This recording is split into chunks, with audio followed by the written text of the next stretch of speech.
Start. So, very good evening, all the participants. Today, let us start with this part 4. And part 4 starts with the section 188. I hope my screen is visible. It must be visible. Is it visible? Yes, sir. So, what it says establishment and incorporation of the board. And then, besides that, you have to see the procedure for governing board meetings and engagement of research associates. So what this section 188 says? Section 188 says that establishment and incorporation of a board. With effect from such date as the central government may by notification appoint, there shall be established for the purposes of this code a board by the name of the Insolvency and Bankruptcy Board of India. It shall be a body corporate by the name aforesaid having perpetual succession and a common seal with power subject to the provisions of this code to acquire, hold and dispose of property, both movable and immovable, and to contract and shall by the said name sue or be sued. Head office of the board shall be at such place in the NCR as the central government may by notification specify. Now 189. 189 says constitution of the board. So it says the board shall consist of the following members who shall be appointed by the central government. So who are the board members? But here we have to take note of one important thing, that one is the board and other is the governing body. So governing body is separate and board is separate. So the board shall consist of the following members who shall be appointed by the central government, namely chairperson. So one is the chairperson, then 3 members from amongst the officers of the central government, not below the rank of joint secretary or equivalent, one each to represent the Ministry of Finance, Ministry of Corporate Affairs and Ministry of Law ex officio. So ex officio means they are holding this position by virtue of their position in the parent ministry, right? Like suppose that particular officer retires, then the next one will automatically be inducted. Okay? Ex officio. This is the meaning of ex officio. Then one member to be nominated by the Reserve Bank of India, and that is also ex officio. Then 5 other members to be nominated by the central government, of whom at least 3 shall be whole-time members. So 1 chairperson, then 3 members ex officio, 1 member nominated by RBI, and then 5 more members, of whom at least 3 shall be whole-time directors. तो कितने हो गए? 10 हो गए total. The chairperson and the other members shall be persons of ability and integrity and standing who have shown capacity in dealing with problems relating to insolvency or bankruptcy and have special knowledge and experience in the field of law, finance, economics, accountancy or administration. The appointment of the chairperson and the members of the board other than the appointment of an ex officio member under this section shall be made after obtaining the recommendation of a selection committee. Right? So how many are the ex officio members? Ex officio members कितने हैं यहाँ पर? 4. ठीक है, 3 तो ministry से आ गए, 1 RBI से आ गया, 1 चेयरपर्सन है और 5 अदर मेंबर्स हैं to be nominated by the central government, of whom at least 3 shall be whole time members. ठीक.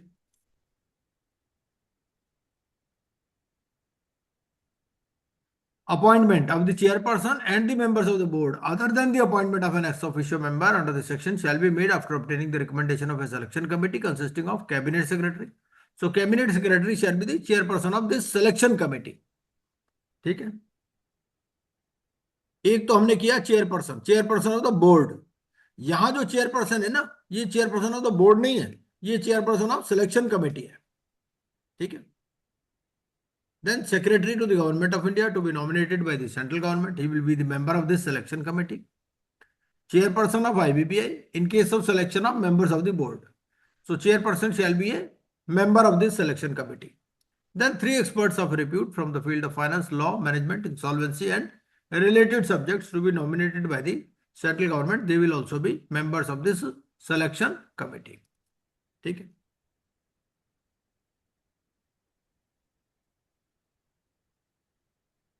चलिए,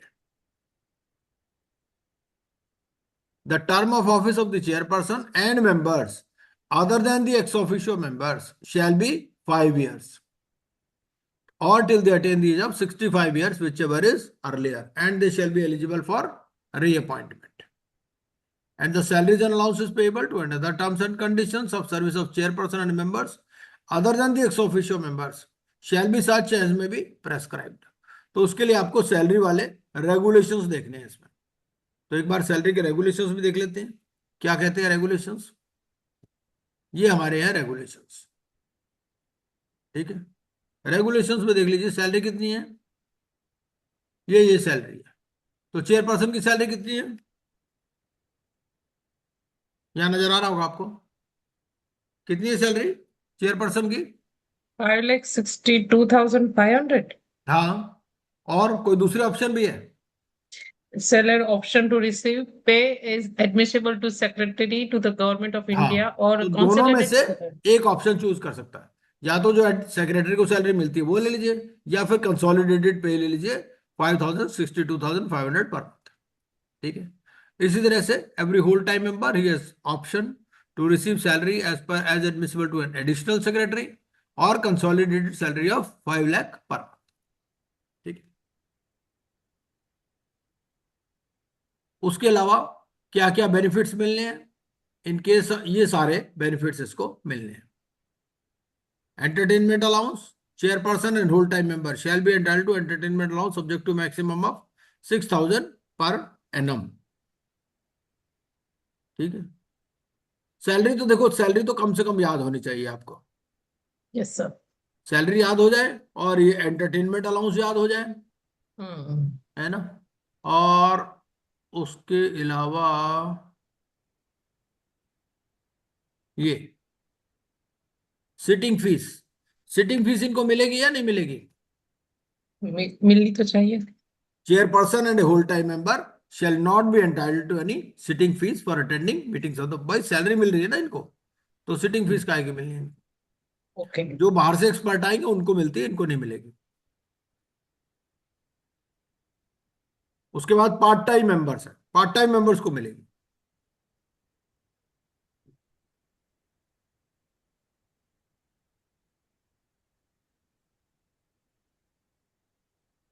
ये तो पार्ट टाइम मेंबर्स को मिलेगी रेमनरेशन कितनी, ये fees of 6,000 only for each meeting of the board attended by him.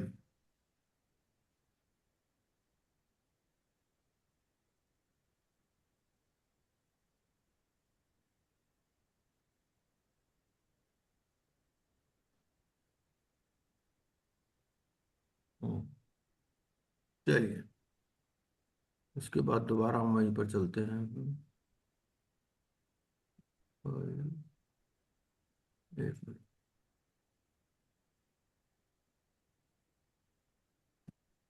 Sir ये कौन सा रेगुलेशन था ये salary and for allowances salary? Regulations for chairperson and other. दो तरह की सैलरी ओके। है, एक तो एम्प्लॉयज की हम्म। है और एक है चेयरपर्सन। ओके। हम्म।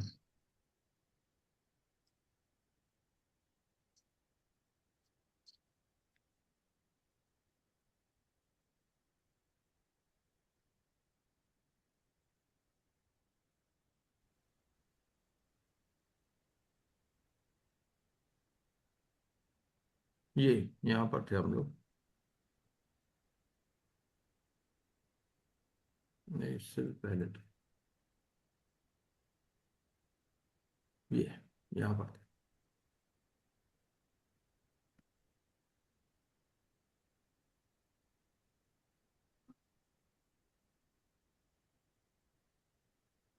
हेलो, हाँ जी।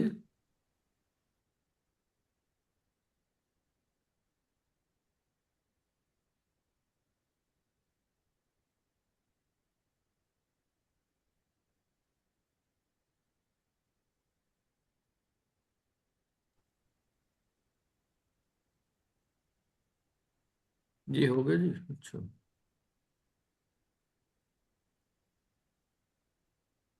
यहां पढ़ते हैं हम लोग ये, तो सैलरी के लिए ये रेगुलेशंस आ गए हमारे।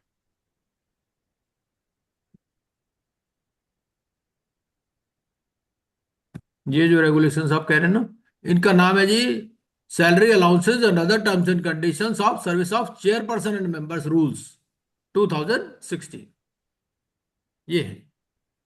ऐसे ही फिर एम्प्लॉयज के लिए अलग से है।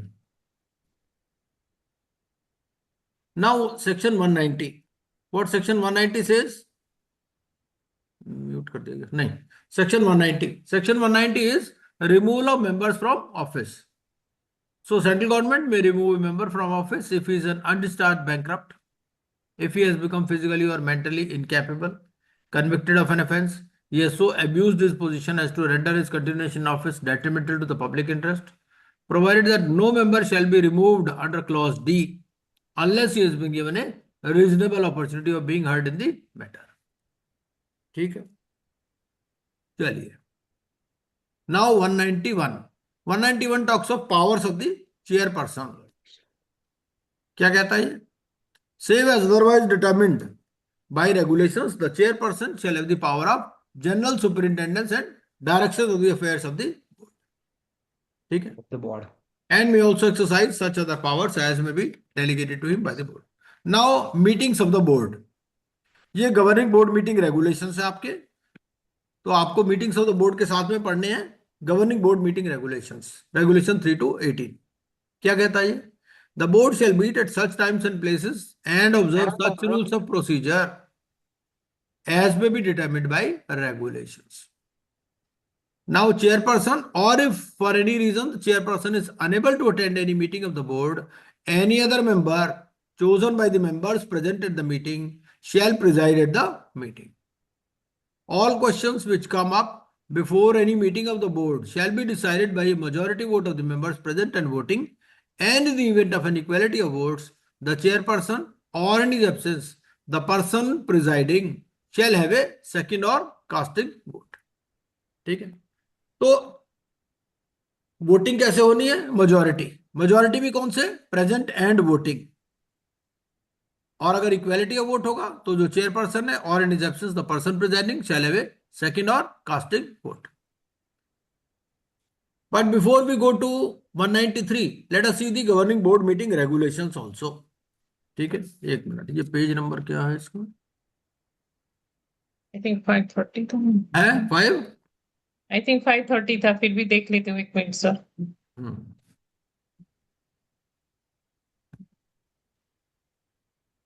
अच्छा 141, अच्छा वो रेगुलेशन आपने अभी खोला उसका था 530, ठीक है सर। अब हम चलते हैं गवर्निंग बोर्ड मीटिंग रेगुलेशंस। ये है गवर्निंग बोर्ड मीटिंग रेगुलेशंस। तो क्या कहता है गवर्निंग बोर्ड मीटिंग रेगुलेशंस? इसमें प्रोसीजर डिस्क्राइब की गई है कि क्या क्या होगा governing board. This is the governing board business. Regulations, annual accounts, annual budget, annual report, delegation of powers, operation manual for various activities. Just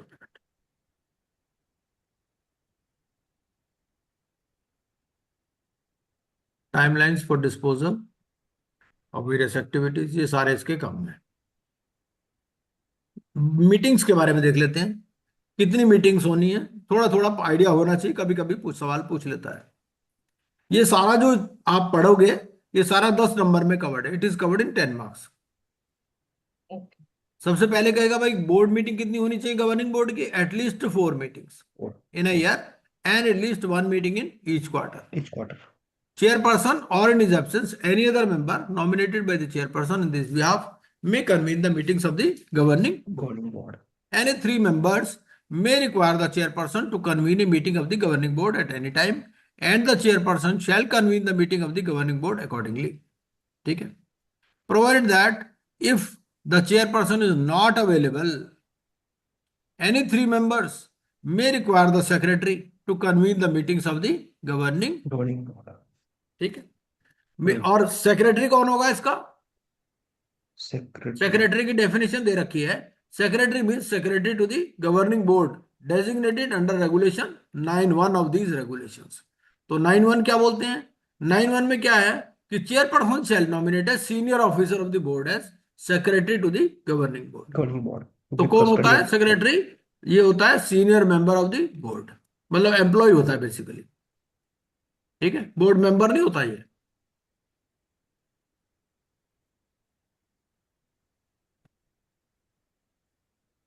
चलिए, the meetings of the governing board shall be held at such times and places in India as may be specified in the notice convening the meeting. Meetings of the governing board shall ordinarily be held at its head office, provided that the governing board may also hold meetings at its other office or at any other place in India whenever in the opinion of the governing board it is expedient to do so. मतलब India से बाहर नहीं हो सकती, सीधी बात है। ठीक है, तो जनरली तो कहाँ होगा? हेड ऑफिस में होगी, बाकी एनी प्लेस इन इंडिया भी हो सकती है। The chairperson, or if he is unable to attend the meetings of the governing board for any reason, any other member chosen by the members present at the meeting shall preside over the meeting. ठीक है, notice कितना चाहिए? Not less then 10 days notice shall ordinarily be given. ठीक है, और अगर urgent होनी है तो दिस 10 days नोटिस में भी dispensed with by the chairman. No business other than that for which the meeting has been convened shall be transacted at a meeting except with the permission of the chairperson. Quorum कितना है? 5 members if the governing board has 8 or more members, and 3 members if the governing board has less than 8 members. Quorum पे के ऊपर भी सवाल पूछ लेता है कई बार. All businesses which comes up before any meetings of the governing board shall be decided by a majority vote of the members present and voting. ठीक है, लीव ऑफ एब्सेंस हो गया, minutes of meeting.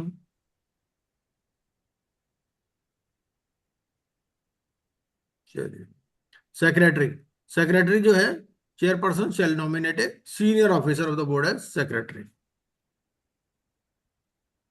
Members not to participate in meetings in certain cases. तो naturally ये तो तब होगा जब कॉन्फ्लिक्ट ऑफ इंटरेस्ट होगा ना, जो भी डायरेक्टली या इनडायरेक्टली कंसर्न है तो वो पार्टिसिपेट नहीं करेगा and he will disclose his interest. Their obligation. और डायरेक्टली इनडायरेक्टली का क्या मतलब है? द एक्सप्रेशन डायरेक्टली और indirectly shall include any concern or interest of a member either by himself or through his relatives within the meaning of definition of section 2 subsection 77 of the Companies Act, or by reason of being a partner or director of that concern. Obligation of a member to give information of disqualification. Okay. Then declaration of fidelity. They shall sign a declaration of fidelity. Manner and form in which contracts may be executed.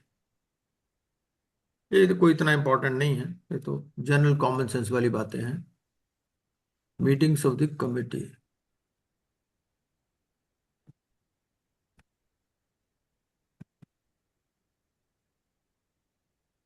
Subject to sub regulation 2, these regulations shall apply mutatis mutandis to the meetings of the committees of the governing board. 50% of the members of the existing strength of the committee shall constitute quorum for meetings of the committee. ये oath of secrecy है, ये charter है, code of conduct है for members. ये इसमें ना कई बार acceptance of gift पे पूछ लेता है. तो ये क्या है? वो ये कहता है कि whole time member shall not accept any gift by whatever name called to the extent possible from a regulated entity. A whole time member shall hand over the gift if he receives any and the value exceeds ₹5,000 to the IBBI. अगर उसको कोई gift मिल भी जाए जिसकी value 5,000 से ऊपर हो तो वो आईबीबीआई को हैंड ओवर कर देगा. ठीक है,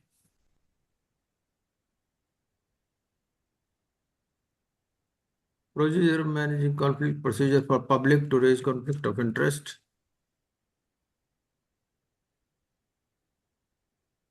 Maintenance of disclosure. चलिए, और उसके बाद हम दोबारा से अपना 193 वही पर हैं, कितना था वो? 193 sir, section 193 member not to participate in meeting in certain हाँ, केसेस. नहीं वो स्लाइड नंबर बताओ जरा. Yes sir. 5 कुछ था शायद, है ना?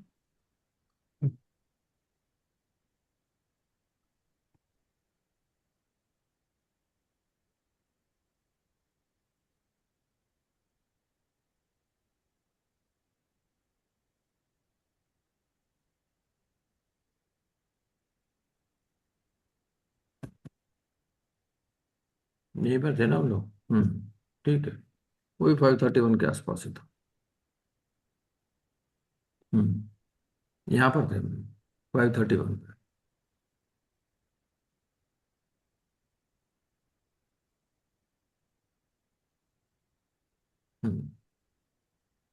मीटिंग्स ऑफ द बोर्ड पे थे ना, यहाँ यही थे।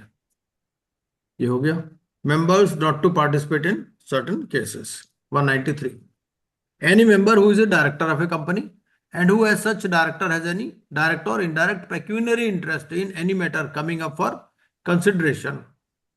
मतलब ये बोर्ड मेंबर की बात कर रहा है कि कोई बोर्ड मेंबर है, वो डायरेक्टर भी है कंपनी में, ठीक है, और बीइंग ए डायरेक्टर उसका कुछ डायरेक्ट या इनडायरेक्ट पेक्यूनरी इंटरेस्ट है,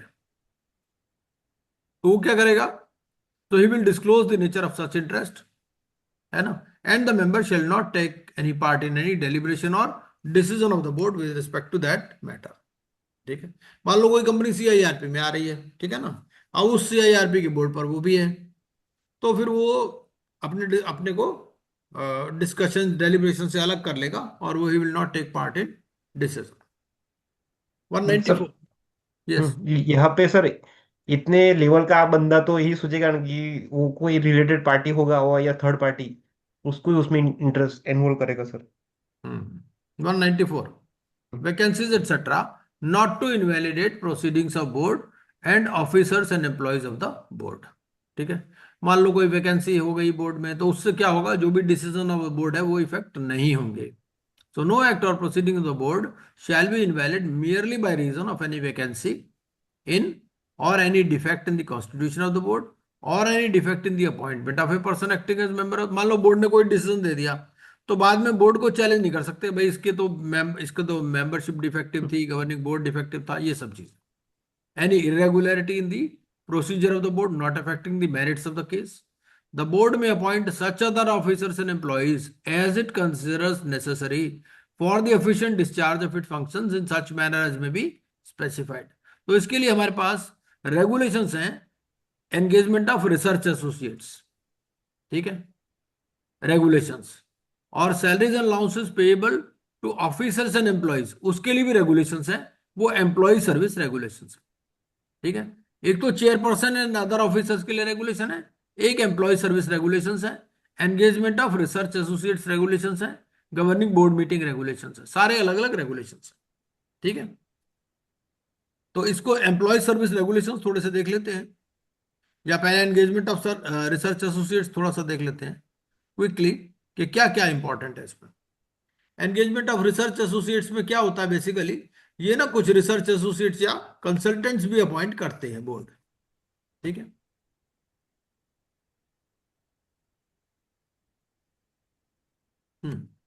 क्या क्वालिफिकेशन एक्सपीरियंस रहेगा वो देख लेते हैं।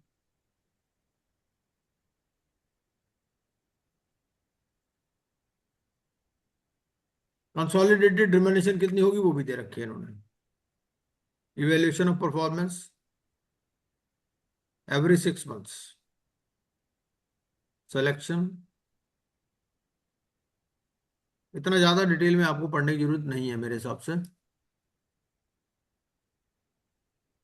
ये देख सकते हैं टर्म्स एंड कंडीशंस, जो मैंने हाईलाइट किया हुआ ना, इसको जरूर पढ़ लीजिएगा। क्या कहता है ये?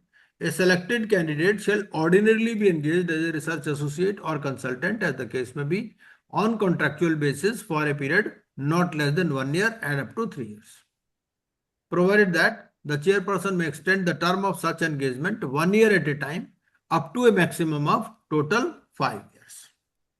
ठीक है, 1 month नोटिस पे इसकी सर्विसेज डिसकंटिन्यू कर सकते हैं। फिर उसके बाद में ये इन्होंने दे दिया कि क्या क्या इनकी डिग्री होनी चाहिए, और ये इनकी सैलरी है। लेवल 1 का जो रिसर्च एसोसिएट है 60,000 है, लेवल 5 के 1,55,000। अब कई बार ऐसा पूछ लेता है वो कि लेवल 1 वाला जूनियर मोस्ट है या लेवल 5 वाला जूनियर मोस्ट है। थोड़ी इतनी मोटी मोटी बात ध्यान में होनी चाहिए कि लेवल 1 वाला बड़ा होता है, लेवल 5 वाला बड़ा होता है, बस इतना ध्यान होना चाहिए वो, ताकि वो देख लेगा भाई थोड़ा वो देखा है कि नहीं देखा है। हम्म, सही है सर। बाकी चलिए हमारा 5 टू पर थे, यहाँ पर थे हम लोग, ये हो गया। अब हमारा हो गया 196, powers and functions of the board. ये क्या कहता है भाई, बोर्ड का क्या क्या काम है, ये सारी बातें, बोर्ड का तो सारा ही कुछ है। Registration of insolvency professional agencies, insolvency professionals and information utilities, and renew, withdraw, suspend or cancel such registrations. Promote the development of and regulate the working and practices of insolvency professionals, insolvency professional agencies and information utilities and other institutions in furtherance of the purposes of the code. Then specify the minimum eligibility requirement for registration, levy fees, other charges. ये सारे के सारे इसके काम है board के। उसके बाद में the board may make bylaws, model bylaws to be adopted by insolvency professional agencies, क्योंकि ये बोर्ड क्या करता है, मॉडल बायलास बना देता है, और जो इंसॉल्वेंसी प्रोफेशनल एजेंसीज हैं they prepare their bylaws in accordance with these bylaws, model bylaws, ठीक है। और मॉडल बायलास में क्या रहता है, they may provide for minimum standard of professional competence of the members, standard of for professional and ethical conduct, requirement for enrolment of persons as members of IPA, ठीक है। चलिए, ये सारा इसका काम है बोर्ड का। 197, 197 कहता है constitution of the advisory committee, executive committee और अदर कमिटीज, ठीक है। The board may for the efficient discharge of it functions may constitute advisory and executive committees. तो इसके लिए एडवाइजरी कमेटी रेगुलेशंस है, तो एक बार एडवाइजरी कमेटी रेगुलेशंस भी देख लेते हैं, क्या कहता है ये है जी आपके advisory committee regulations. Advisory committee में रेगुलेशंस में देखते हैं कि भाई कौन कौन सी कमेटी है। एक तो है advisory committee on service providers, एक है advisory committee on corporate insolvency and liquidation, फिर advisory committee on individual insolvency and bankruptcy, any other subject specific advisory committee, ठीक है। तो एक पहली जो इंपॉर्टेंट कमेटी है वो तो है एडवाइजरी कमेटी, ठीक है। तो एडवाइजरी कमेटी में भी फिर अलग अलग एडवाइजरी कमेटी बना दी इन्होंने, ठीक है। The board may constitute the following committees, एक तो advisory committee on service providers, दूसरी हो गई advisory committee on corporate insolvency and liquidation, फिर हो गई advisory committee on individual insolvency and any other subject specific advisory committee. Composition में क्या रहेगा, कंपोजिशन में रहेगा professional members who are eminent academicians और प्रैक्टिशनर्स, जनरल मेंबर्स। तो दो तरह के मेंबर है, प्रोफेशनल मेंबर्स और जनरल मेंबर्स, और इनकी रेशियो रहेगी रफली बीन द रेशियो ऑफ 2:1, ठीक है। No person shall be member of more than one advisory committee at any point of time, और term of member shall not exceed 3 years। उसके बाद में मीटिंग्स कैसे होंगी इनकी, मीटिंग में यह है at such times and places as it considers expedient, और 50% shall constitute the quorum। Fees, member of the committee shall be entitled to a sitting fees of 10,000 for a meeting of the committee, और फिर उसके अलावा travel expenses मिलेंगे as per entitlement of the secretary to government of India, ठीक है। ये भी हो गया, इतना कोई खास नहीं, ये एडवाइजरी कमेटी, ठीक है। ये एडवाइजरी कमेटी रेगुलेशंस हो गए, तो ये एडवाइजरी कमेटी बना सकते हैं। चलिए, उसके बाद दोबारा हम चलते हैं उसी पर।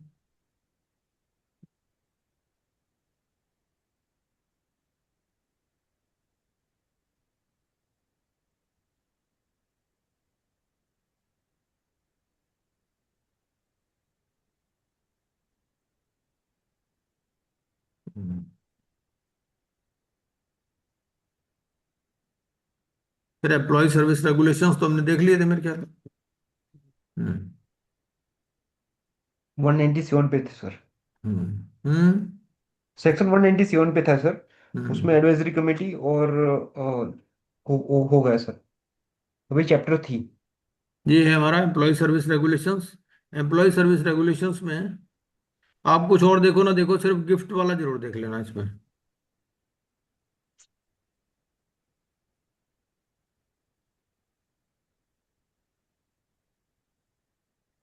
क्योंकि सवाल इसमें ऑर्डिनरी वो गिफ्ट पर पूछता है।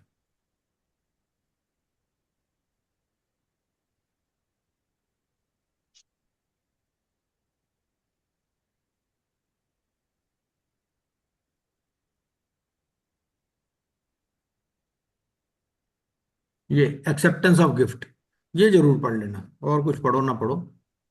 तो एक्सेप्टेंस ऑफ गिफ्ट पे क्या कहता है ये, कि एनएम वहां पर तो क्या कहता है, वहां तो कहता है 5,000 से ज्यादा गिफ्ट मिले तो आप बोर्ड को वापस कर दो। यहाँ पर कहता है, यहाँ पर 10,000 की लिमिट है। An employee shall not solicit or accept any gift or permit any member of his family or any person acting in his behalf to accept any gift from any person with whom the employee is likely to have official dealings। ठीक है ना भाई, छोटी मोटी gift हो सकती है, जैसे कोई मिठाई का डिब्बा दे गया, या डायरी दे गई, या कैलेंडर दे गया on the case of Diwali and new year, या फिर किसी ने खाना खिला दिया, लिफ्ट दे दी, तो ये सब चल जाएगी, बट बाकी नहीं। ठीक है। उसके बाद में marriages, anniversaries, funerals, religious functions. ठीक है। तो वहां पर आप गिफ्ट एक्सेप्ट कर सकते हो, आपके अगर पर्सनल फ्रेंड्स हैं, हैविंग नो ऑफिशियल डीलिंग्स। ठीक है। But he shall report to the board within 30 days if the value of any of such gift exceeds ₹10,000। अब इसको किसी से भी गिफ्ट मिली है तो भी आपको बोर्ड को बताना है विद इन 30 days, अगर वैल्यू ₹10,000 से ज्यादा है।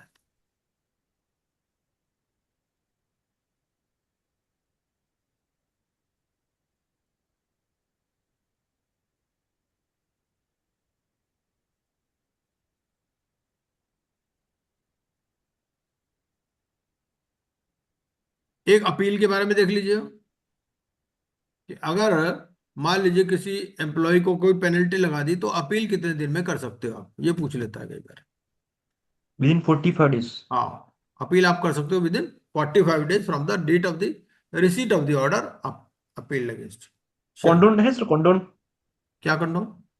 मतलब डिले हो गया तो कॉन्डोन तो डिले, देखो एक्सटेंडेड वो तो पीरियड। लिमिटेशन एक्ट तो हमेशा लगता ही ओके, है, हाँ अगर आप हाँ ठीक। रीजनेबल कॉस्ट दिखा दोगे तो होगा ही। लिमिटेशन एक्ट तो सेपरेट है ना, वो तो हर ओके जगह ही सर। लग जाता है। अगर आप हम्म। रीजनेबल कॉस्ट दिखा दोगे तो हो सकता है, उसके लिए कोई अलग से नहीं है। ये भी हो गया हमारा। तो हमने ये ये 196 हमारा हो गया था। अब 197 भी हो गया, और 198, ये जो आप कंडोनेशन ऑफ डिले को याद कर रहे थे, ये भी हो गया। 198 कंडोनेशन ऑफ डिले क्या बोल रहा है? बोल रहा है अगर बोर्ड अपना काम कोई टाइम पर ना करे तो क्या होगा, है ना। वो कहता है कि where the board does not perform any act, board के लिए लिखा है ना 14-14 दिन, 10-10 दिन, वो सारी 7 दिन 10 दिन। हम्म। तो उसमें क्या होगा, the relevant adjudicating authority may for reasons to be recorded in writing condone the delay. ठीक है, ये बोर्ड के डिले की बात करता है। 198 तक हो गए हमारे। अब चलिए, एम्प्लॉय सर्विस रेगुलेशंस भी मोटा मोटा हमने देख लिया। अब हम चलते हैं 199 पे। नहीं, इंश्योरेंस प्रोफेशनल एजेंसी सर, हम्म चैप्टर 3। हम्म। ये ग्रीवांस एंड कंप्लेंट हैंडलिंग आ गया। ये आपके inspection and investigation regulations, engagement of research associates regulations. Now 199, 199 क्या बोलता है? 199 बोलता है आपका कि no person to function as insolvency professional agency without valid certificate of registration, IPA की बात कर रहा है। ठीक है। सेक्शन 200 बोलता है, अब मतलब आपको रजिस्ट्रेशन लेना है आईपीए को भी।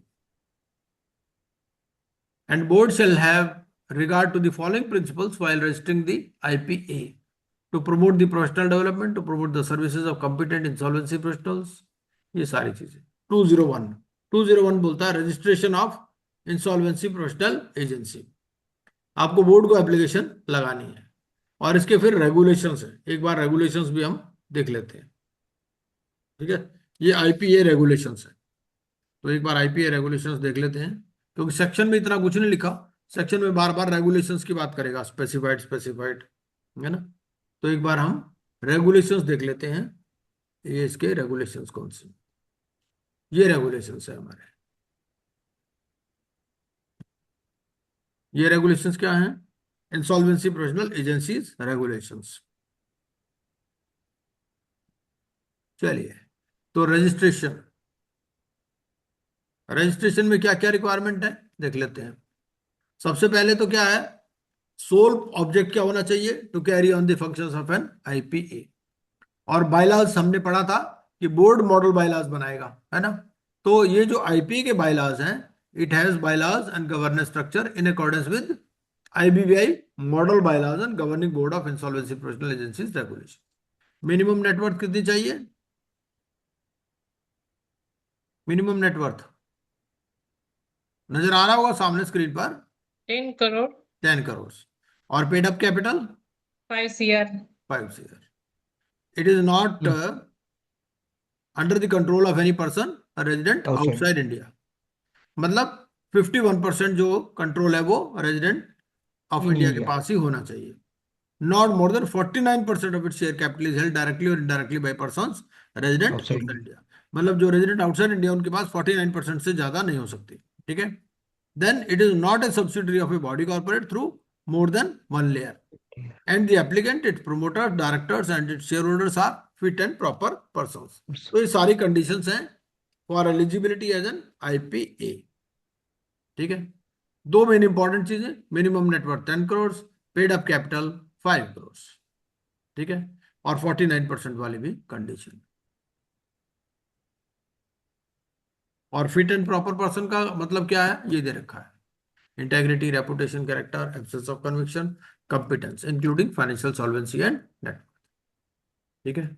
No person shall at any time directly और इनडायरेक्टली आइदर इंडिविजुअली और together acquire or hold more than 5% of the paid up equity share capital in an insolvency professional agency, ठीक है। किसी के पास भी 5% से ज्यादा paid up equity share capital नहीं होगी आईपीए की, ठीक है। लेकिन ये कुछ हैं जिनके पास अप टू 15% हो सकती है। कौन है? Stock exchange, depository, banking company, insurance company, public financial company, multilateral financial company, ठीक है। इनके पास हो सकती है अप टू 15%। और अगर सेंट्रल गवर्नमेंट है, स्टेट गवर्नमेंट है या स्टैट्यूटरी रेगुलेटर है, उनके ऊपर कोई लिमिटेशन नहीं है, they can hold up to 100%, ठीक है। एप्लीकेशन फॉर रजिस्ट्रेशन के लिए कौन से फॉर्म में अप्लाई करना है आपको? अप्लाई करना है कौन से फॉर्म में? लिखा हुआ सामने, ये फॉर्म है जो फॉर्म है, हाँ, ठीक है। और वो क्या कहता है कि an insolvency provisional agency who has been granted registration under regulation 5 may 6 months before the expiry of such registration make an application for renewal in form A। renewal के लिए भी फॉर्म ए है, ओरिजिनल रजिस्ट्रेशन के लिए भी form ए है। और original registration के टाइम पर फीस कितनी देनी है? 10 lakhs। 10 लाख। अच्छा, अगर आपका एप्लीकेशन रिजेक्ट हो जाए तो ये फीस मिल जाएगी वापस? हाँ, यस सर। नहीं मिलेगी। ओहो, नॉन ये, रिफंडेबल फीस सर। हाँ, एप्लीकेशन है ये बेसिकली प्रोसेसिंग फीस है। नॉन रिफंडेबल लिखा है ना, non refundable application fees of 10 lakh. और रिन्यूअल के लिए नॉन रिफंडेबल एप्लीकेशन फीस है 5 लाख। 5 lakhs। रजिस्ट्रेशन फीस अलग है, ये एप्लीकेशन फीस है, दोनों अलग अलग है, ध्यान रखिए। The board shall acknowledge an application made under this regulation within 7 days of its receipt। Board examine करेगा एप्लीकेशन को और board may require the applicant to appear within reasonable time for any clarification.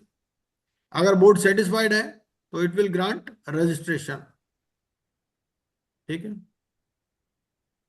It is eligible under regulation 3। Regulation 3 में condition दे रखी हैं, है ना। वो जो कंडीशंस हमने देखी थी, ये देखी थी ना कंडीशन सारी, रेगुलेशन 3 में ये सारी कंडीशन है, 10 करोड़, 5 करोड़, 49%, वो सब कंडीशन। Section 8 company. हाँ, हाँ। Section 8 company sir.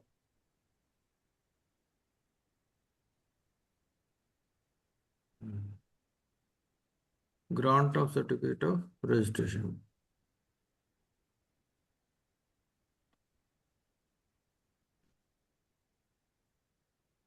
तो ये सारी कंडीशंस अगर होंगी सेटिस्फाइड तो सर्टिफिकेट ग्रांट कर देंगे। कौन से फॉर्म में?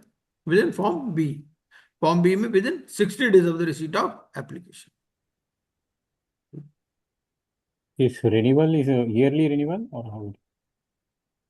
No, no, it is valid for a period of 5 years. 5 years.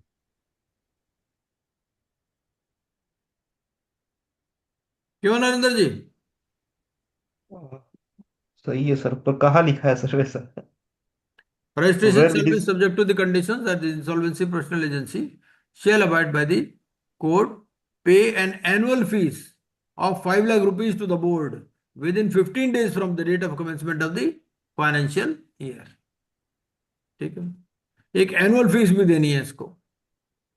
कब देनी है? Within 15 days from the date of commencement of the financial year, provided that no annual fee shall be payable in the financial year in which an insolvency professional agency is granted registration or renewal as the case may be।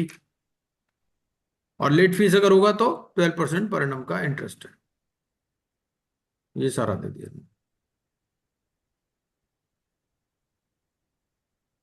Seek approval of the board when a person other than a statutory body seeks to hold more than 10% directly or indirectly of the share capital of the insolvency professional agency।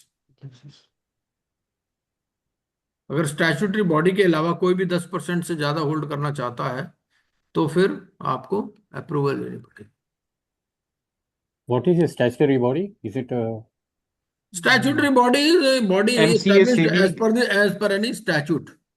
हाँ, MCA, SEBI, ICAI, IBBI, now okay? हाँ, ICAI, ICSI। Okay. ये हो गया। Now surrender is also possible। Then disciplinary proceedings। Disciplinary proceedings में सभी को लिए ना, they have clubbed it at one place, inspection and investigation regulations। And if registration is rejected, then they can file an appeal within a period of 30 days of the receipt of the impugned order। ठीक है। Any in principle approval, any person who seeks to establish an insolvency professional agency may make an application for an in principle approval, और उसमें non refundable application fees है 10 lakhs की। ठीक है। Then this in principle approval may be granted for a period not exceeding 1 year, and then during this period they shall not be required to pay the application fees for registration। 10 lakh पहले ले लिया तो इसलिए दोबारा से नहीं लगेगा 10 lakh.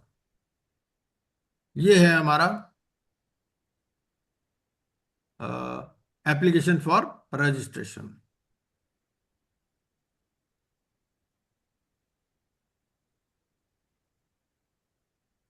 This is the annexer, part 3, memorandum of application, articles of association, bylaws, shareholding, financial strength, infrastructure, compliance।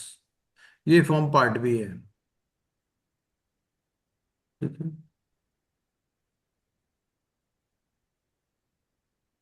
This certificate of registration shall be valid from this date to this date and may be renewed। चलिए, ये भी हो गया हमारा। 197 हो गया, 198 हो गया। चलिए।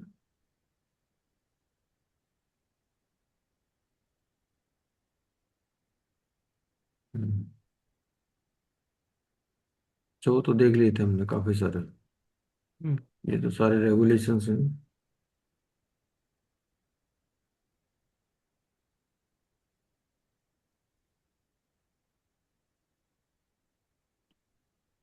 सर सेक्शन 201 पे थे सर, रजिस्ट्रेशन ऑफ आईपी, वो हो हम्म गया। उसके बाद हम्म सेक्शन 202 अपील टू एनक्लेट। हाँ, 202 देख लेते हैं हम। 202 कहता है अपील टू एनक्लेट। इंसिलेट। हाँ, any insolvency professional agency which is aggrieved by the order of the board, they may prefer an appeal to NCLAT in such form within such period as may be specified। Prescribe ठीक है। वो rule regulation 9 है फिर आपका। ये regulation 9 आपका बोलता है, ये रेगुलेशन 9 है। अपील कब कैसे करोगे आप? तो ये अपील है within 30 days of the receipt of the implement order. ठीक है, ये हो गया। चलो, अब यहां से जाएगा नहीं वापस ये।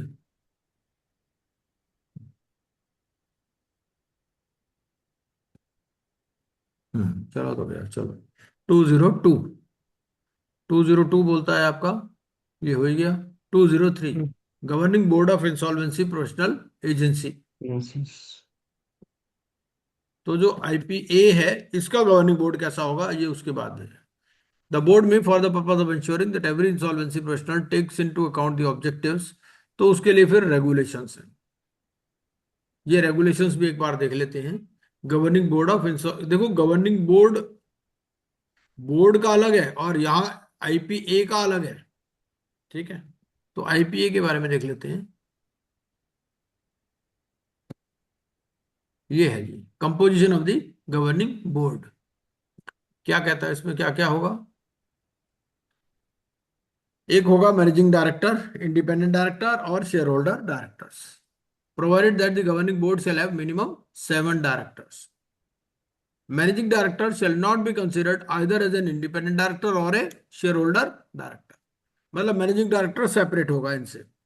ठीक है, an employ of an insolvency professional agency may be appointed as a director on its governing board in addition to the managing director, but such director shall be deemed to be a shareholder director.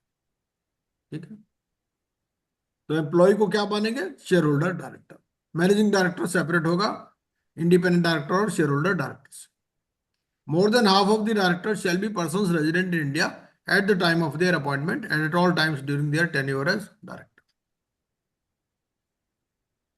Share holder director shall be an individual. ठीक है,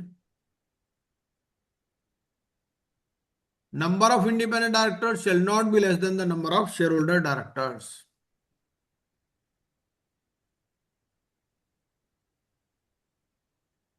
ये independent director की qualification है।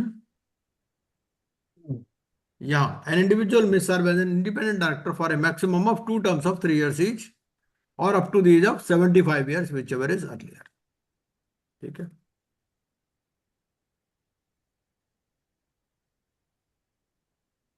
Managing director maximum of 2 terms,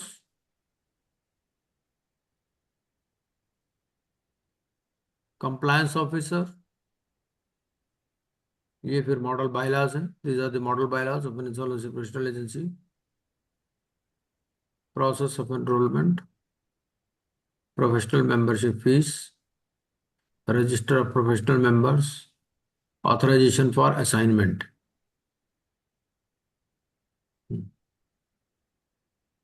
ये important है, authorisation for assignment. इसके ऊपर कई बार सवाल भी पूछ लेता है। तो क्या कहता है इसमें? The agency on an application, ये सर्टिफिकेट ऑफ प्रैक्टिस की तरह है, तो आपको एएफए के लिए अप्लाई करना पड़ता है। The agency on an application by it's professional member may issue or renew an authorization for assignment. A professional member shall be eligible to obtain an authorization for assignment if the professional member is registered with the board as an insolvency professional. ठीक है, is a fit and proper person, is not in employment. तो अगर आप employment में हैं तो आपको AFA नहीं मिल सकता। Is not barred by any direction, has not attained the age of 70 years, तो 70 ईयर्स के बाद भी नहीं मिल सकता। Has no disciplinary proceedings pending against it before the agency और the board, comply with the requirements as on the date of application with respect to payment of fees, filings and disclosures, continuous professional education and such other requirements as may be specified. मतलब sir यहाँ पे वो अपर limits set कर दिए कि 70 above years के, 70 years you cannot practice as a IPS है। हाँ आईपी मतलब कंसल्टिंग कर सकते हो आप, कंसल्टिंग की तो कोई लिमिट नहीं है, बट ऑथराइजेशन फॉर असाइनमेंट आपको नहीं मिलेगा। Okay okay okay. Sir sir दूसरा ऐसा है कि वो भी है ना सर, रिवर्स, कि जितना असाइनमेंट इज मोर, और हम्म, रिवर्स वाला भी है ना कि सर एक्सपीरियंस ज्यादा और असाइनमेंट कम, वो कहाँ पे लिखा है सर? हाँ हाँ, वो भी लिखा है। हाँ You mean it's a number of assignments, something you're हाँ talking, हाँ हाँ, correct? No? Yes sir, yes yes Like sir, yes. auditors, no, number of audits. Is there any? हाँ हाँ हाँ।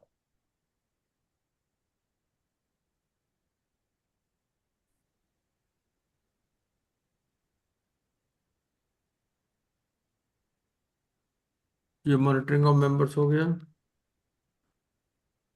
वो मेरे हिसाब से ना नोटिफिकेशन इशू किया हुआ है बोर्ड ने, वो मैं चेक करके बता दूंगा आपको। Okay, no worry sir. हाँ सर। हाँ हाँ, मैं समझ गया आपकी बात। हाँ तो सर। जिसके पास कोई भी नहीं उसको 10 नंबर देंगे, जिसके पास ज्यादा उसको 0 नंबर देंगे, इस तरह से है। हाँ हाँ सर, सही है हम्म sir. Hmm hmm.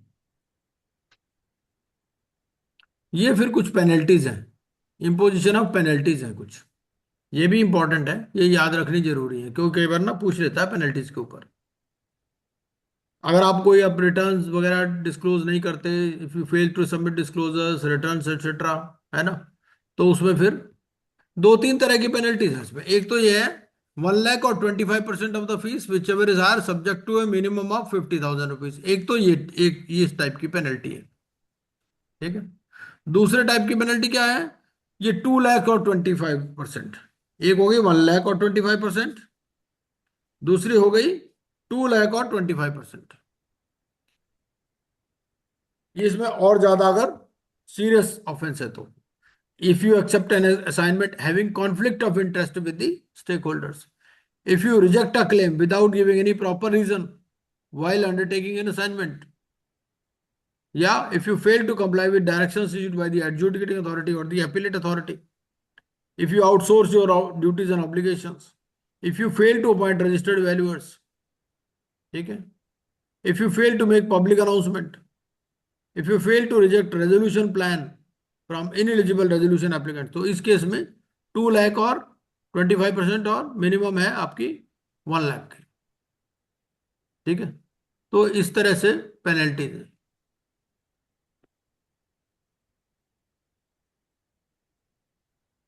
Is there any provision on a sharing of the assignment between? Sharing तो हो ही नहीं सकता ना। Outsourcing is duties and obligations हो गया ना, पॉइंट Okay. नंबर 6 में कवर हो जाएगा वो। If you outsource your duties and obligations, तो देन ये हो गया ना अप टू 2 lakhs और 25% of Okay. Fees which Okay. Okay. Okay. ठीक है। तो दिस आर ऑफिशियल द नहीं कर सकते। हाँ, ऑफिशियल नहीं सर, सब कॉन्ट्रैक्ट कर सकते सर, हम्म ऑन पेपर नहीं। ये हो गया gross violation. Then surrender of professional membership, surrender of authorization for assignment, surrender of professional membership, expulsion from professional membership, ये सारी चीजें इसके अंदर है। फिर हम चलते हैं सेक्शन 206। 205 तक हो गए हमारे, नहीं हुआ अभी? कितने हो गए? हम्म। हम्म 203 में सर, 203 का गवर्निंग बोर्ड ऑफ आईपी है, उसमें रेगुलेशन नंबर 55867 था सर। हम्म उसके बाद 204 फंक्शंस ऑफ आईपी है, गवर्निंग उसके बाद फंक्शंस। हाँ, तो 204 क्या बोलता है? ये है टू जीरो फंक्शंस। फोर 204 हमारा बोलता है फंक्शंस ऑफ आईपीए। तो आईपीए का फंक्शन क्या है? तो they have to grant membership to persons, lay down standards, monitor performance, ये सारी चीजें इसको करनी है। And 205 says insolvency professional agency to make bylaws. ठीक है। जो मॉडल बायलास के हिसाब से ये बायलाज अपने बनाएंगे मतलब सर 205। सर सर ऐसा एक क्वेश्चन है कि जो हम आईपी क्लियर होने के बाद जो करते हैं सर रजिस्ट्रेशन, और फीस जमा करनी पड़ती है सर 25,000, तो ये आईपीए को जाती है कि बोर्ड को जाती है सर? देखो, दोनों को देनी पड़ती है। ओके सर, ओके आईपीए को भी देनी पड़ती है फीस और बोर्ड को भी देनी पड़ती है। Board, okay sir. दोनों हैं। आईपीए मतलब जेठानी समझ लो, और बोर्ड मतलब समझ लो सास। तो जो नई ओके बहू सर, आएगी, एक तो दोनों उसको डांट सकते हैं। ओके आईपीए सर, भी आपके अगेंस्ट में एक्शन ले सकता है, बोर्ड भी ले सकता है। और फीस भी दोनों को देनी है आपको, आईपीए को भी देनी है और बोर्ड को भी देनी है। आईपीए आपका एनरोलमेंट करती है, बोर्ड आपका रजिस्ट्रेशन करती है। जैसे अगर आप लॉ ओके। स्टूडेंट तो आप कॉलेज में एडमिशन लेते हो, लेकिन यूनिवर्सिटी के अंडर भी आप हो, है ना। इसी तरह से परफेक्ट यहाँ परफेक्ट। पर ये समझ लो कॉलेज हो गया आईपीए, और वो हो गई यूनिवर्सिटी। हम्म।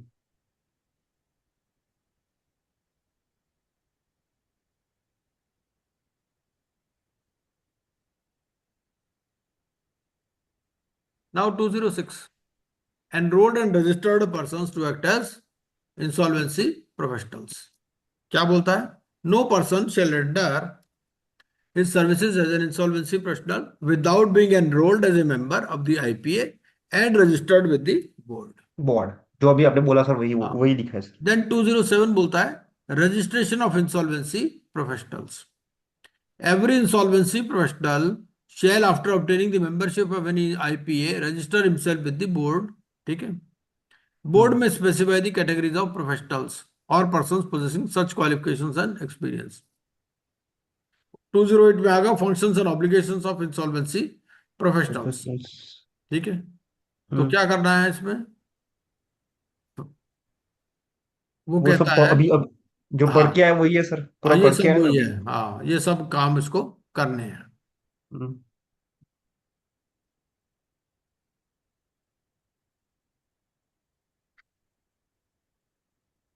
और उसके बाद में फिर वो प्री पैक वाला बाद में जोड़ दिया, पहले प्री पैक नहीं था ना, तो प्री पैक भी आ गया 54A में. तो इसको सारे काम he has to take reasonable care, comply with all the requirements, फलाना ढिमकाना, ये चीज. तो इसमें फैसिलिटेटर का नहीं है सर, आपने बोला था facilitator fees will be facilitator part ना ऑफ, CIRP का ही पार्ट है. पर उसमें ये फंक्शन में दिया नहीं हुआ है सर. कौन से?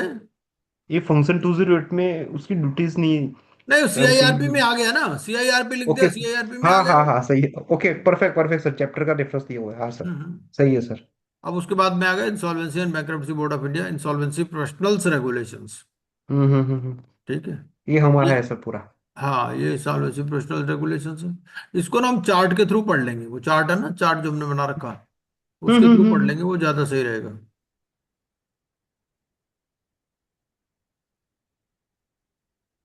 This chart will be again circulated after finalizing everything. नहीं नहीं, अभी अभी अभी I think we have already circulated the chart No, in after the group. corrections, I think it's not circulated. That's what I remember.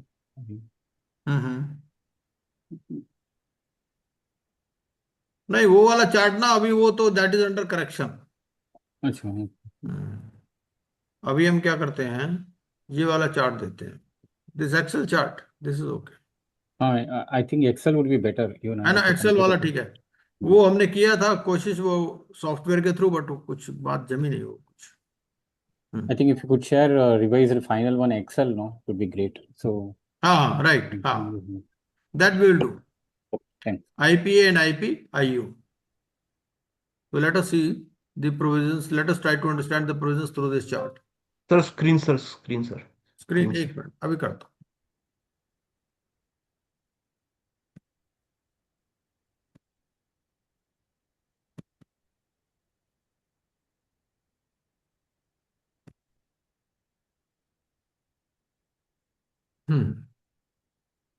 ओहो perfect sir.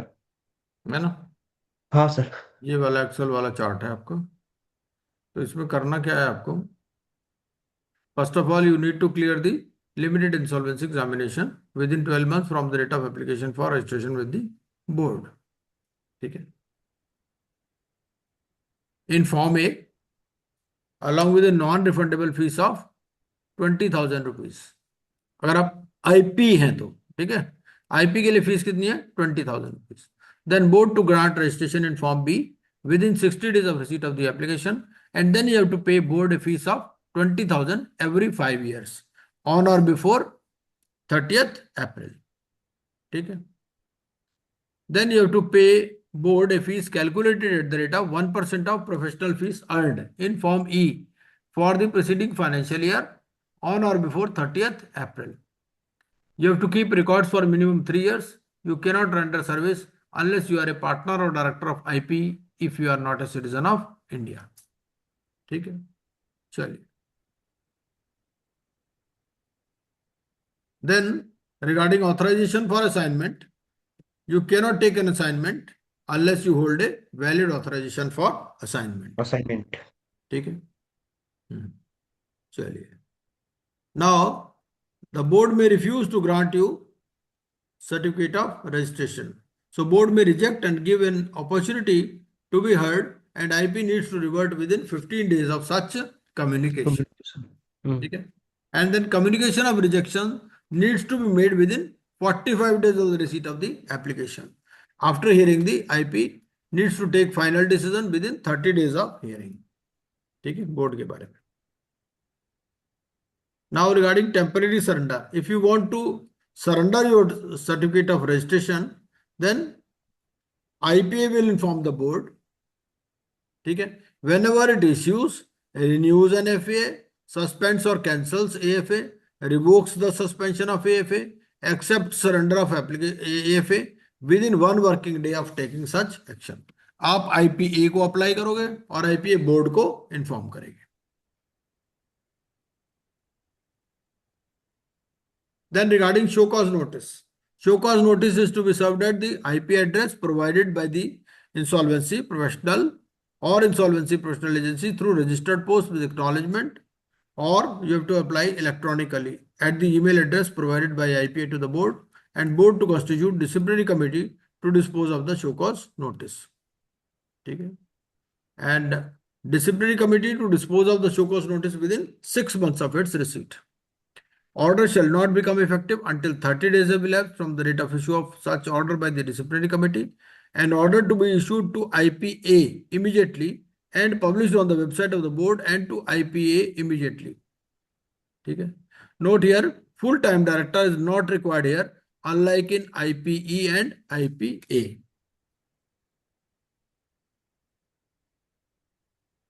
This IPE and IPA is the same status or one above the other? No. IPE and IP means one and the same. Same. IPA is different. IPA is regulating IP as well as IPE. IP is just like a partnership firm. And IPA is insolvency professional agency, which is something similar to a college. Okay. And then board is like university. So board is above all. Board can control both IP and IPE and IPA also, and information utility also. So IPE will come under IPA in terms of. Yes. Correct. Both IP and IPE. IP Will means come. an individual. IPE means more than one, like partnership firm. Okay. Now eligibility for registration of this IPA. It should be company registered under Section 8. Sole purpose should be to carry out the functions of IPA. It should have bylaws and governance structure as per the board. Minimum net worth 10 crore, paid up capital 5 crores. It should not be under the control of person resident outside India. Not more than 49% of its share capital should be held directly or indirectly by persons resident outside India. It should not be a subsidiary of a body corporate through more than one layer. And applicant, promoters, directors, shareholders are fit and proper person. ठीक है, ये हमने पढ़ ही लिया पहले भी. अच्छा, अब देख लेते हैं अगला. Then no person jointly or individually, directly or indirectly hold more than 5% of the paid up share capital. Following can hold up to 15%. ये हमने पढ़ लिया. ठीक है. Now governing board. Governing board में क्या है कि more than 50% of the directors shall be independent directors. Minimum one independent director to do the meeting. Independent director shall be the chairperson of the board. More than half of the persons shall be persons resident in India. And not more than 1/4 shall be IP. ये governing board के लिए है कि governing board के लिए क्या क्या स्टिपुलेशंस है. अगला है इसमें एप्लीकेशन फॉर रजिस्ट्रेशन और रिन्यूअल ऑफ IPA. तो eligible company, section 8 company has to make application in Form A along with the non-refundable fees of 10 lakhs and for renewal 5 lakhs. Along with Form A, need to submit last 3 years audited financial statement as well of applicant, promoter company, company who is in control of applicant, company holding more than 10% of share capital. Need to apply for renewal 6 months before the expiry. Grant of certificate of registration. Board is satisfied, they will grant registration in Form B. क्या क्या conditions हैं? It is eligible under Regulation 3. It has adequate infrastructure. It has in its employment persons having professional knowledge and experience, and it is compliant with Regulation 4. ये हुई है हमारी. इससे आगे देख लेते हैं. ये भी हमने देख लिया मोटा मोटा procedure for rejection, surrender of registration. So if an IPA wants to surrender its application, its registration, then board shall publish the surrender notice on its website within 7 days and invite objections. Objections to be submitted within 14 days of such publication. Board needs to approve application by IPA within 30 days of receipt of objections, and board shall publish on its website that registration has been surrendered for the said IPA. Disciplinary proceedings against IPA.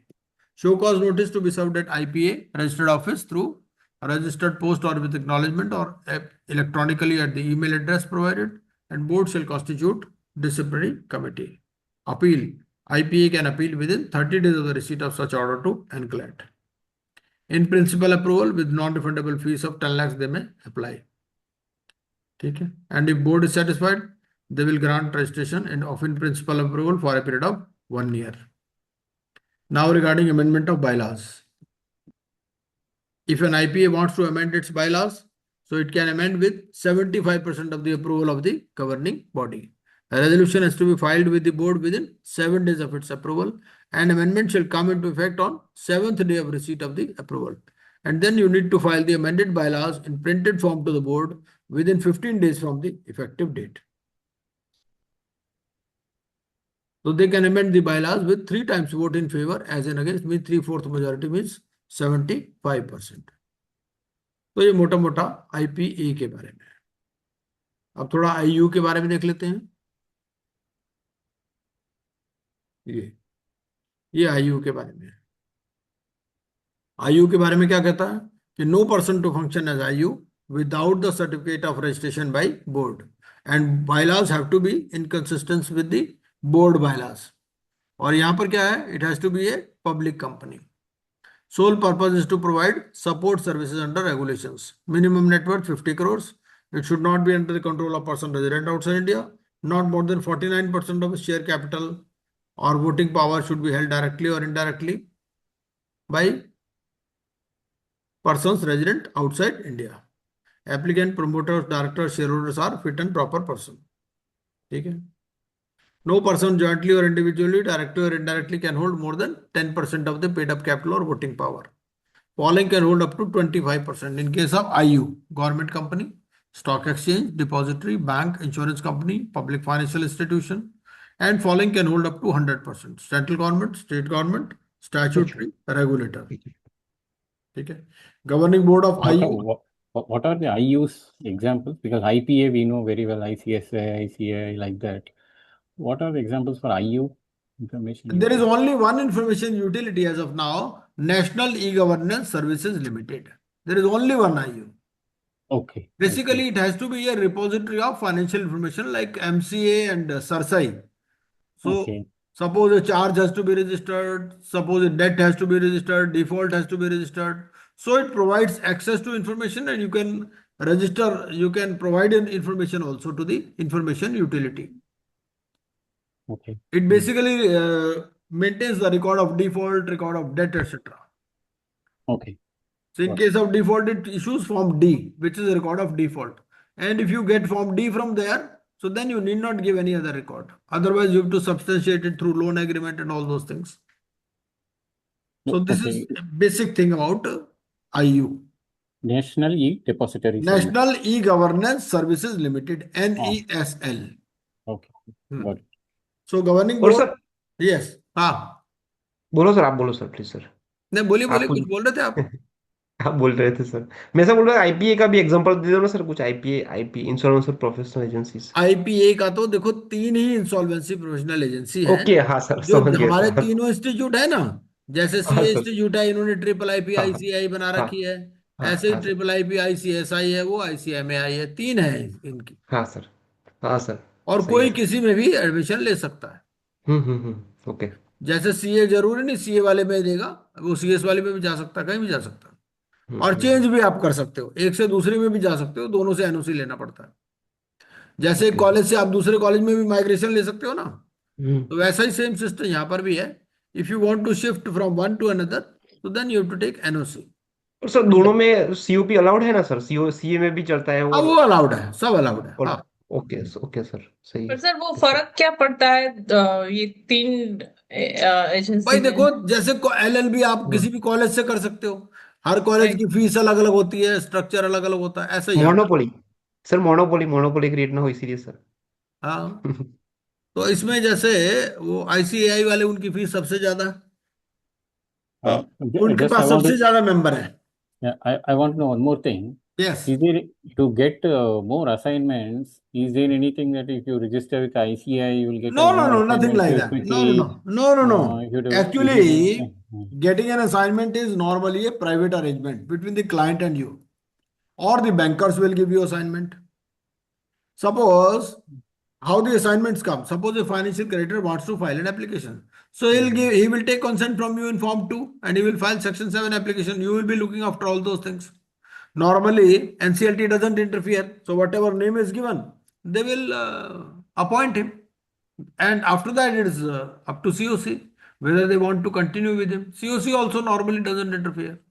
And also sir, empanelment with various banks for IPs. Besides that, first Hmm. of all, there is private arrangement between the, say, financial creditors and the IP, or corporate debtor and the IP in case of section 7 or section 10 Seven. applications. And then banks also are maintaining panels. So why banks are maintaining panel? Because NCLT also has to register sometimes, because Okay, sir. Yeah. NCLT may require appointment of insolvency professionals in case of operational creditors, है ना, or in case of personal guarantors, because they need not give the name on their own, they can apply on their own. So in that case, they will be needing the name of insolvency professionals. So normally, IBBI maintains a panel, and IBBI shares this panel of insolvency professionals with the adjudicating authorities, and they allot out of that. So And और sir normally, इसमें, no, हाँ हाँ, बोलिए बोलिए sir. बोलिए please बोलिए। go ahead. Please, sorry. Sir इसमें ऐसा कुछ है कि कुछ जैसे कैटेगरी 1 फॉर्म है, 1 2 3 4, या फिर पार्टनरशिप फॉर्म होनी चाहिए, या फिर ऐसा कुछ नहीं है, ऐसी कोई बात नहीं, ऐसा कुछ नहीं ओके है। हम्म। ओके सर, पीए रिवॉर्ड फॉर्म, ऐसा कोई नहीं डिस्क्रिमिनेशन? ओके सर, हम्म। बड़ी फॉर्म होनी चाहिए, ऐसा कोई नहीं है? नहीं नहीं, ऐसा कुछ नहीं। No, normally, what I was thinking, if you are a fresher, who will anybody readily give, or should he go to the IBBA reference only? You will get the assignments, or what is the process? Actually, first of all, everything, like every other profession, connectivity is the key. So Hmm. if you know somebody, suppose somebody is thinking of initiating insolvency against a company. Suppose bankers are thinking, and you've got connection in bank, so naturally they will empanel you, and they will give you that assignment. If you Mhm. don't have any connectivity, then you get yourself empaneled with banks, and out of that roster, so IBBI, this NCLT will appoint you on its own. Okay. Hmm. But even if you become a chartered accountant, how do you get clients? Either the client approaches you or you approach them. That is that. Similarly, the process here also. Got it. ये भी हो गया। अच्छा,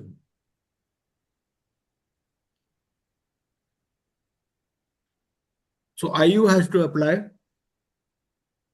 to the board in Form A with a non-refundable fees of 10 lakhs. ठीक है? So this is the fees for registration as well as in case of renewal, and annual fees in case of IU ये है 10% of turnover, बहुत ज्यादा है, 10% of turnover they have to give to IBBI. ये भी हो गया। Then need to grant registration within 60 days in Form B. Need to pay registration or renewal fees of 1 crore within 50 days of issue of the certificate of registration or renewal. Certificate is valid for 5 years from the date of issue. And if there is delay in fees payments, a simple interest at the rate of 12%. ये हो ही गया, इसमें कोई खास बात नहीं है। This certificate meaning this IU certificate, correct? Yes, yes, yes. So even if you want, actually, theoretically, any person can form an IU, but as of now, there is only one, National E-Governance Services Limited. So if they ask you whether any other person can also, if he satisfies the conditions, they can apply. Here also individuals can be done, corporates can be done. No, it has to be a public company only. In case of IU, it has to be a public company. In case of IPA, it has to be a Section 8 company. So this is the requirement. This IP, whatever we are getting, is a permanent, right? Lifetime. IPE. IPE. No, I thought IP is a permanent. IP. Yes. Once we Yes. pass the exam, it's permanent, right? Yes sir yes अभी CA में होने वाला है sir ऐसा कि 3 year के बाद फिर से देना पड़ेगा नहीं, ऐसा कुछ नहीं। जस्ट जॉकिंग फॉर राइटर में Nobody will join CA course. Yes yes चलिए, ये भी हो गया हमारा। उसके बाद में आईपीई के बारे में देख लेते हैं थोड़ा सा। ये है आईपीई के बारे में, इसमें तो कोई खास है नहीं। ये सो एनी कंपनी और registered partnership firm LLP with minimum net worth 1 crore. ठीक है। Second condition is majority of directors or partners, shareholders, whole-time directors are IPs and they are not partner or director in any other IPE. They have to make application in Form C with 50,000 fees and board may grant certificate in Form D and you have to inform board within 7 days.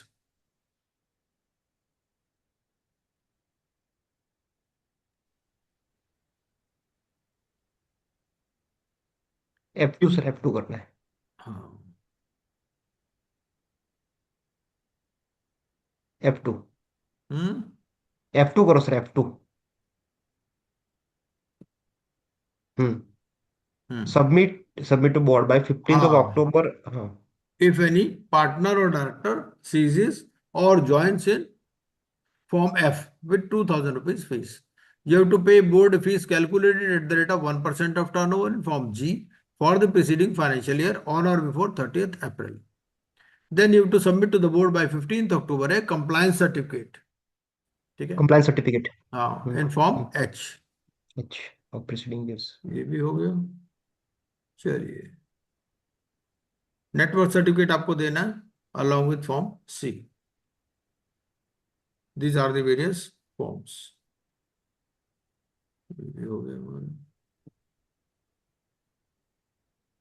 उसके बाद में let us see the provisions regarding inspection and investigation.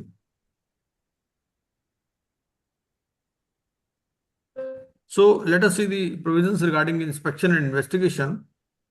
Inspection is normally on the basis of complaint or it can be done suo motu also. The purpose of inspection is to ensure compliance of the code and regulations. It is conducted by the inspecting authority and confidentiality has to be maintained. Normally, a notice of 10 days shall be given before inspection is started, but this may be dispensed with also in case of emergency situation. Interim report has to be given in case of inspection if required by the board. Then draft report in case of inspection is provided to the service provider and the board. And final report in case of inspection is given after comments from the service provider and the board. And what is the effect of inspection? It may be referred to disciplinary committee on interim report or investigation, and then records it may examine. So these are some of the conditions regarding this inspection. But in case of investigation, normally this is followed or this is preceded by inspection. So normally if there are shortcomings in inspection, so then investigation may be started. Purpose of investigation is more serious, to inquire into complaints received. It is conducted by the investigating authority. Confidentiality, of course, has to be maintained. Normally, they will give 10 days notice before starting investigation, but that notice may be dispensed with. Interim report to the board is given by the investigating authority on or request of the board. Draft report in case of investigation is not given to the service provider, it is given to the board only. Okay? And final report in case of investigation is prepared after receiving the advice from the board. And the effect of investigation is show cause notice under section 220 or 236 subsection 2 may be issued Matter may be referred to disciplinary committee. Okay. Now regarding records, in case of investigation, the investigating authority may take custody of records up to 6 months, or they may seize also with court approval, and they may take assistance of police also in case any obstruction is found by them. So this is basically regarding inspection and investigation. Now regarding complaint and grievance. Let us see this. In case of grievance, you have to prove that there is a suffering. But in case of complaint, you need not show suffering. It may be a general contravention of law also. Right? In case of grievance, no fees is there, but in case of complaint, it's a fees of 2,500, which may be refunded if the complaint is not found to be frivolous. Timeline, it is 45 days of the cause of action, and delay up to 30 days may be condoned. Mode of filing is online or by post or by hand. Disposal has to be done within 30 days of the receipt. Okay. Then complainant's request to review board's decision. It is available in case of complaint, but not in case of grievance. And in case of complaint, the board may dispose of the review within 30 days of the request for a review.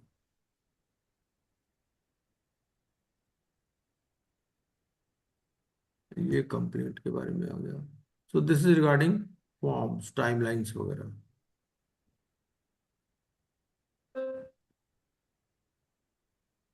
Now again, let us go back to the provisions of this section. उस section पर चलते हैं हम लोग. यहाँ पर थे वो.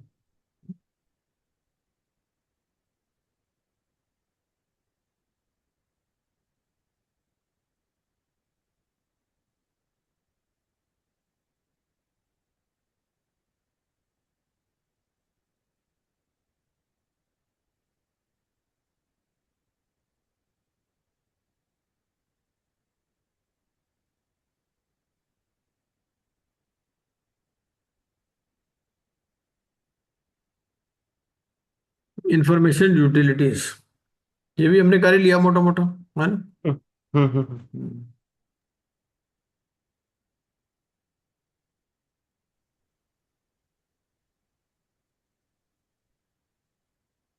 ये इंफॉर्मेशन यूटिलिटी रेगुलेशंस है. इंफॉर्मेशन यूटिलिटी रेगुलेशंस में थोड़ा सा इंपॉर्टेंट है. क्या क्या point important, let us C.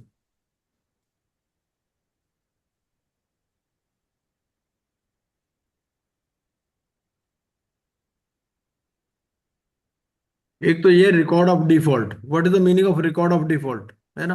Because in section 7, section 10 we have seen कि भाई the applicant may produce record of default. So record of default means the status of the authentication of default in form D of the schedule. ठीक है. Now let us try to understand. ये पहले देख लेते हैं. Application for registration और renewal, ये तो हो ही गया.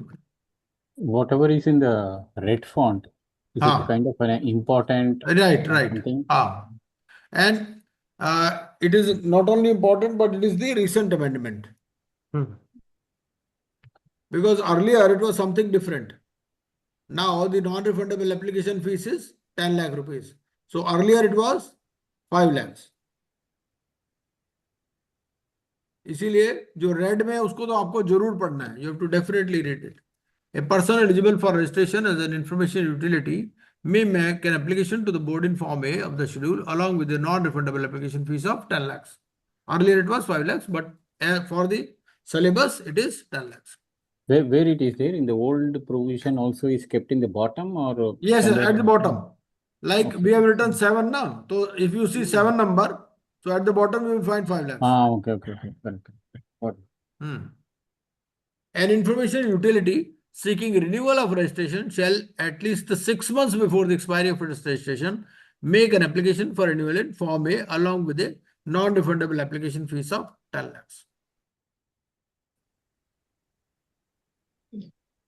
Now, conditions for registration. You have to pay a fees of 1 crore rupees within 15 days of the receipt of intimation of registration.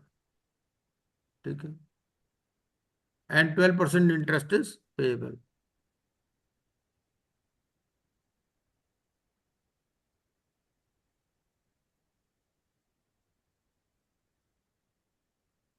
ये भी इंपॉर्टेंट है, यहाँ कुछ चेंज हुआ है ये आपका. Let us see what is this.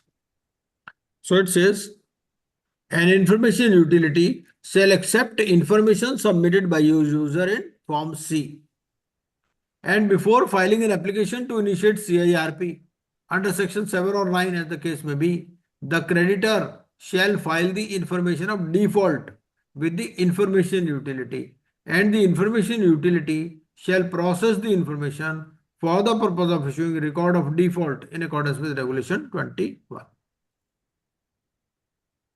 On receipt of the information submitted under sub-regulation 1 or sub-regulation 1A, the information utility shall assign a unique identifier to the information, including records of debt. Authentication of default. ये important है कि how the information utility authenticates the default. Now there are two things here. Number one, you have taken a loan from a bank. ठीक है? And second is when you have taken the loan from any other entity.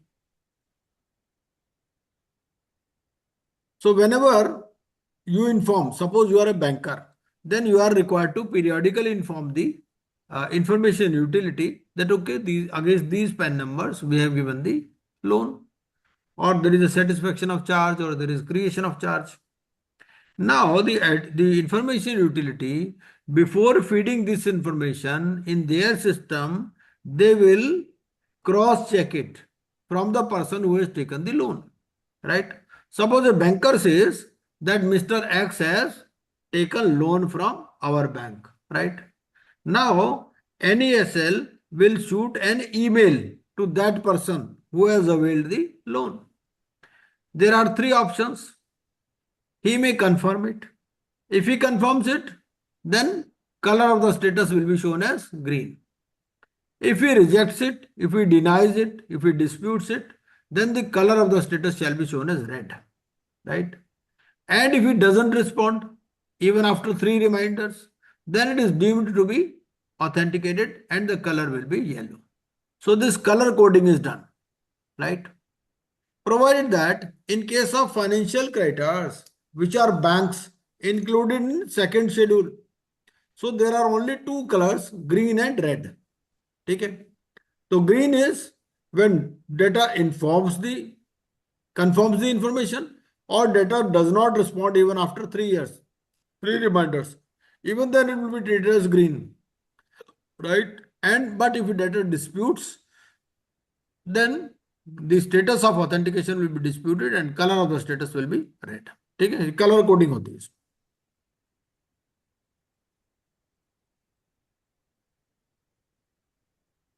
Access to information, annual statement, general duties, non-discrimination, insurance, risk management, audit. So these are the various.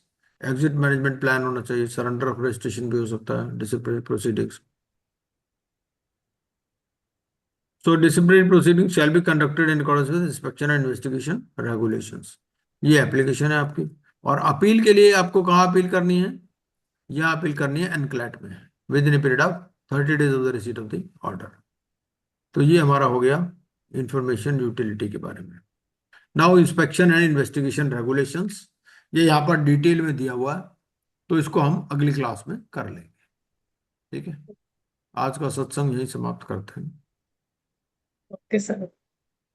Sir ये share कर देना sir. क्या sir material और Exocet, ये तो already वही तो है. आपको ओके अपडेट बेयर कोड वाला मैं दोबारा डाल दूंगा ग्रुप में. ओके. हाँ हाँ जी, सर, हाँ सर, ओके. हाँ सर.